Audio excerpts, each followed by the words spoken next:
PM Narendra Modi ने स्वतंत्रता दिवस पर अपने भाषण के जरिए 2024 चुनाव की थीम भी सेट कर गए। उन्होंने अपने भाषण में उन शब्दों का भी जिक्र किया है जिसे वो विपक्षी दलों पर निशाना साधते हैं।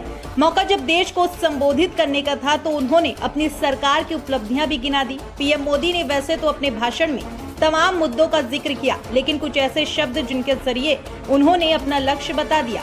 पीएम मोदी ने इस बार के भाषण में देशवासियों की जगह परिवारजनों कहा। उनके इस शब्द के कई मायने निकल रहे हैं। माना जा रहा है कि इस शब्द के जरिए पीएम मोदी देश के लोगों से कनेक्ट होने की कोशिश की है। पीएम मोदी ने इसके साथ ही बिना नाम लिए विपक्ष पर निशाना साध गए।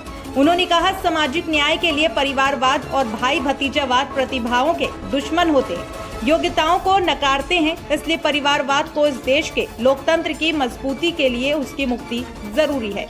देश को संबोधित करते हुए पीएम मोदी ने हाल के दिनों में न्यायपालिका और सरकार के बीच तनातनी की खबरों को दरकिनार करते हुए शीर्ष अदालत की एक पहल को जमकर सराहा। उन्होंने कहा कि हमने मातृभाषा में पढ़ाने पर बल दिया।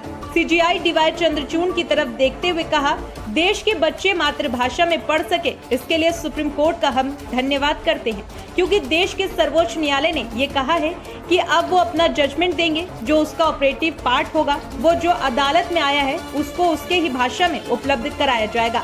यानी कि देश में ज्यादातर लोग अपनी मातृभाषा का इस्तेमाल करते हैं, इसलिए सुप्रीम कोर्ट के इस फैसले के बाद ज्यादा से ज्यादा जजमेंट अब मातृभाषा में ही उपलब्ध होगा।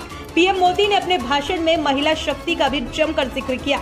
उन्होंने कहा कि चंद्रयान 3 की कमान महिला वैज्ञानिकों के हाथ में है। देश की महिलाएं देश को आगे बढ़ाने में योगदान दे रही हैं। पीएम मोदी पर विपक्ष ने मणिपुर पर चुप्पी साधने का आरोप लगाया था, लेकिन पीएम मोदी ने लाल किले के प्राचीर से इस मामले का भी जिक्र किया। उन्होंने कहा कि मणिपुर में अब शांति है, केंद्र और राज्य सरकार मिलकर वहां शांति के लिए कदम उठा रहे हैं। पीएम मोदी ने आतंकी हमलों को लेकर भी विपक्ष का बिना नाम लिए निशाना साधा। उन्होंने कहा कि पहले आए दिन बम धमाका होता था, लेकिन आज देश में आतंकी हमलों में भारी कमी आई है।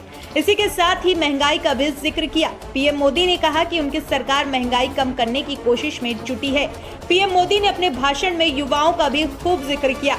उन्होंने कहा कि आज मेरे युवाओं ने दुनिया में पहले 3 स्टार्टअप इकोसिस्टम में भारत को स्थान दिलाया है। कितने बड़े गौरव का कालखंड है कि आज 30 साल से कम आयु की जनसंख्या दुनिया में कहीं है तो ये भारत माँ की गोद में है। लाल किले से दिया गया पीएम मोदी का ये भाषण आपको कैसा लगा? कमेंट बॉक्स पर जरूर बताएं।